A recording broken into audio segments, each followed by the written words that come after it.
বাংলাদেশের প্রধানমন্ত্রী শেখ হাসিনাকে একটি চিঠি দিয়েছেন মার্কিন যুক্তরাষ্ট্রের president Joe Biden. Did not find that the elections were free and fair. However, we do believe in continuing to work with the government of Bangladesh on president স্বাক্ষরের মধ্য দিয়ে বিলুপ্ত হয়েছে জাতীয় পরিষদ। এখন নির্বাচন করতে হবে 90 দিনের মধ্যে। 3 দিনের মধ্যে গঠন করতে হবে তত্ত্বাবধায়ক সরকার। এটা জানিয়ে প্রধানমন্ত্রী শেখ হাসিনাকে চিঠি দিয়েছেন যুক্তরাষ্ট্রের প্রেসিডেন্ট জো বাইডেন। আসসালামু আলাইকুম সুপ্রিয় দর্শক, স্বাগত জানাচ্ছি ভয়েস বাংলায়। প্রধানমন্ত্রী শেখ হাসিনাকে জো বাইডেনের চিঠি, হঠাৎ করে কেন এই চিঠি, উপলক্ষ কি?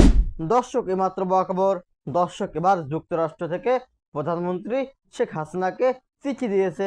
দর্শক, আপনারা বিস্তারিত ভিডিওটি দেখলে বুঝতে পারবেন ভিডিওটি খুবই গুরুত্বপূর্ণ, তাই বলছি সম্পূর্ণ ভিডিওটিকেও স্কিপ করবেন না এবং এমন নিউজ ল্যাব যারা দেখতে ভালোবাসেন দ্রুত চ্যানেলটি সাবস্ক্রাইব করে আমাদের পাশে থাকবেন। দর্শক শ্রোতা, তার কথা না বাড়িয়ে চলুন বিস্তারিত দেখে আসি। উপলক্ষ বুঝলাম না, নতুন কোনো পয়েন্টও বুঝলাম না। সেই গতানুগতিক ইন্দো প্যাসিফিক, তারপরে মানে অর্থনৈতিক উন্নয়ন, একসঙ্গে কাজ করা, রোহিঙ্গা, এই ইস্যু তো আছেই, কিন্তু পারপাসটা কি? মানে একটা উপলক্ষে যেমন প্রধানমন্ত্রী শেখ হাসিনা তো নতুন ভাবে দায়িত্ব নিয়ে শুরু করলেন, সেটাকে কি কংগ্রাচুলেট করলেন, অভিনন্দন জানালেন? তাও না, এই নির্বাচন সম্পর্কে কোনো বক্তব্য নেই। বরং আজকে পরিবেশ ও বনমন্ত্রী যেটা সাবের হোসেন চৌধুরীর সঙ্গে সাক্ষাতের পর পিটার ডিহাস বলে ফেলেন যে নির্বাচন সুষ্ঠু এবং অবাধ হয়নি। তো গেল নির্বাচনে, কিন্তু অন্য নানান ইস্যু আছে, সেই ইস্যু নিয়ে দুই দেশ একসঙ্গে কাজ করবে। তো বাইডেনেরটা মনে হলো সেটাই পক্ষপাতী, শুধু নির্বাচন নিয়ে কোনো কমেন্ট করলেন না, হয়তো এটা পাশ কাটিয়ে গেলেন, কেননা মার্কিন যুক্তরাষ্ট্রের পররাষ্ট্র দপ্তরের যেই অফিসিয়াল স্ট্যান্ড তাতেই বহাল থাকলো। ফলে এই কারণে আমি দারুণভাবে কনফিউজড যে এটা স্বাধীনতা দিবস না বা বিজয় দিবস না, কোনো উপলক্ষ না।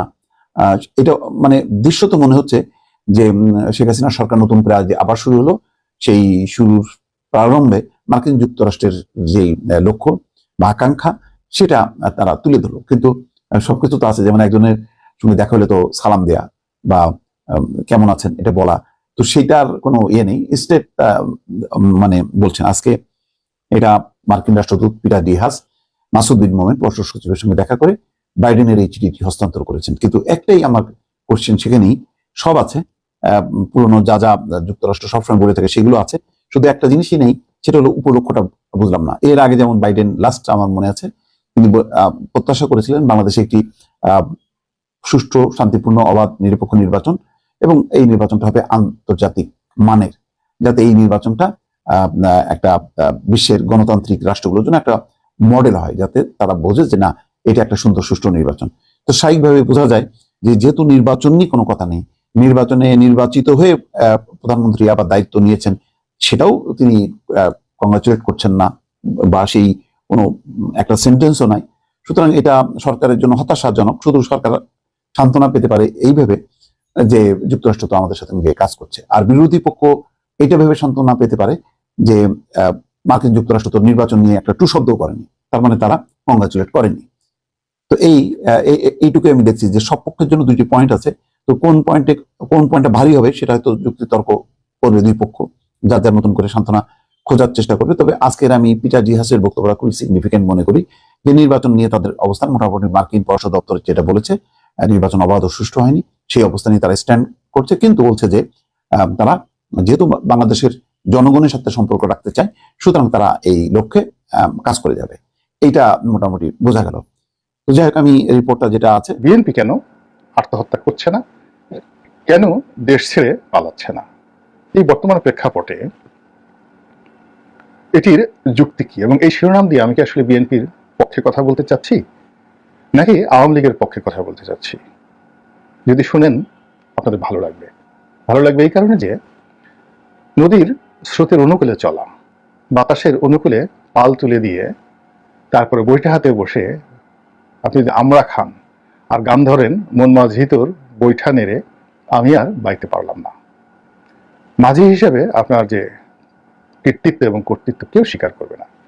কিন্তু যখন ঈশান কোণে ঝড় আসে, কালবৈশাখী ঝড় আসে, এবং জোয়ারের বিরুদ্ধে অথবা ভাটার বিরুদ্ধে আপনাকে নৌকা চালাতে হয়, পাল তোলার কোনো সুযোগ নেই, তো আপনি বৈঠা ধরে আছেন আর আপনার মাঝি মাল্লারা সবাই দাঁড় টানছে, আর কিছু মাঝি মাল্লা তারা আবার গুণ টানছে, অর্থাৎ নৌকার সঙ্গে একটা রশি বেঁধে, মাস্তুলের সঙ্গে রশি বেঁধে তারপরে মানুষ টানতেছে ত্রিমুখী, এবং ওই অবস্থাতে নৌকার গতি ঠিক রাখতে পারাটা যে কতটা দক্ষতার বিষয়, এটি যারা এই নৌকা চালনার সঙ্গে, দক্ষিণবঙ্গের সঙ্গে, নদ নদীর সঙ্গে, জাহাজের সঙ্গে যারা মোটামুটি পরিচিত তারা বুঝতে পারবেন। যখন গুণ টানে, ধরুন আপনি তীর থেকে 20 ফিট বা 40 ফিট গভীরে আপনি নৌকার মাথা সোজা রেখেছেন, আর যারা গুণ টানছে তারা সেই গুণের যেখানে রশি বাঁধা আছে নৌকার তীরে তারা টানছে, ফলে নৌকার সম্মুখ ভাগ এবং মধ্যভাগ বারবার শুধু তীরের দিকে আসতে চাচ্ছে, আর বইটা হাতে আপনি সেই নৌকাকে একেবারে সবসময় 20 ফিট বা 30 ফিট গভীরে রাখার চেষ্টা করছেন। 1 আবার যখন দাঁড় টানছে, একই সঙ্গে দাঁড় টানছে, তখন নৌকার সম্মুখের অংশ, যে অংশে দাঁড় টানা হচ্ছে, কখনো কখনো খুব বড় নৌকা হলে সামনে দাঁড় টানা হয়, মাঝে দাঁড় টানা হয়। তো যখন সামনে এবং মাঝে দাঁড় টানা হয় তখন সামনের অংশ হালকা হয়ে যায়, পিছনের অংশ, সামনের অংশ ভারী হয়ে যায়, পিছনের অংশ হালকা হয়ে যায়, অর্থাৎ যেখানে আপনার হাতে বইটা ওটা হালকা হয়ে যায়। তো সামনে যখন হালকা হলে কেমন অবস্থা হয়, আপনারা যারা সাইকেল চালান তখন আপনারা দেখবেন যে আপনি যদি কাউকে, আপনার বন্ধুকে সাইকেলের সামনে বসান তখন হ্যান্ডেলটা আপনার কাছে কেমন মনে হয়, আর যদি পেছনে বসান তখন হ্যান্ডেলটা কেমন মনে হয়, এটি বোঝা যায়। তাহলে বিরূপ অবস্থায় নৌকা চালানো এটা খুবই একটা কঠিন। তদ্রুপ এখন যে বিএনপি দলটা চলছে একেবারে সব দিক থেকে বিরূপ।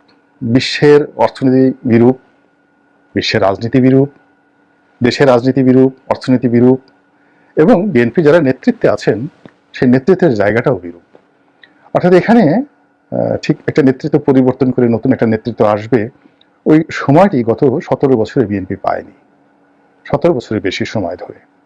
তো এই 17 বছরের মধ্যে বিএনপি নেতৃত্ব পরিবর্তনের সুযোগ পায়নি, ফলে যখন 2006 সনে বিএনপির ক্ষমতা থেকে তারা চলে গেল, তখন যার বয়স 40 বছর, এখন তার বয়স কত? 57 বছর। যার বয়স 60 বছর ছিল এবং 60 বছর দলের পরিচালনায় ছিলেন, তাদের বয়স এখন 78 বছর, 80 বছর হয়ে গিয়েছে। আর সিনিয়র যারা নেতৃত্ব রয়েছেন অনেকে মরে গিয়েছেন এবং অনেকে বিছানায় পড়ে আছেন। এই দলের কিংবদন্তির যে সকল নেতা ছিলেন, মদুদ আহমেদের মতো মানুষ, এম কানুনের মতো মানুষ, শাহ মোয়াজ্জেম সাহেবের মতো মানুষ, খন্দকার দিলওয়ারের মতো মানুষ আজ নেই। তারা যদি 60 বছর বয়সে থাকতেন, 55 বছর বয়সে থাকতেন এই সময়টিতে, আপনি দেখতেন যেটা ভিন্ন ইতিহাস তৈরি হতে পারত।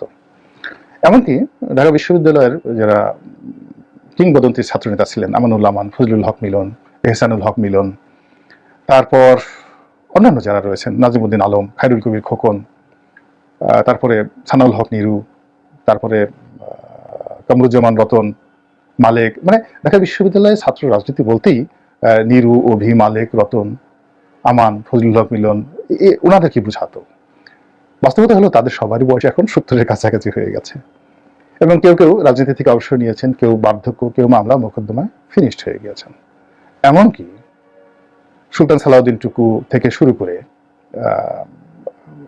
সোহেল সাহেব আছেন, বাবু তো মারাই গেল, মানে পরবর্তী দর্শক, আশা করি আপনারা সম্পূর্ণ ভিডিওটি না টেনে দেখেছেন এবং এই ভিডিওটি থেকে আশা করি আপনারা অনেক কিছু বুঝতে পেরেছেন। এই ভিডিওটি থেকে আপনাদের যদি কোনো মতামত থেকে থাকে তাহলে আপনাদের মূল্যবান মতামতটি অবশ্যই কমেন্ট বক্সে জানিয়ে দেবেন। আজকের ভিডিওটি পর্যন্তই, দেখা হবে আবার কোনো পরবর্তী ভিডিওতে।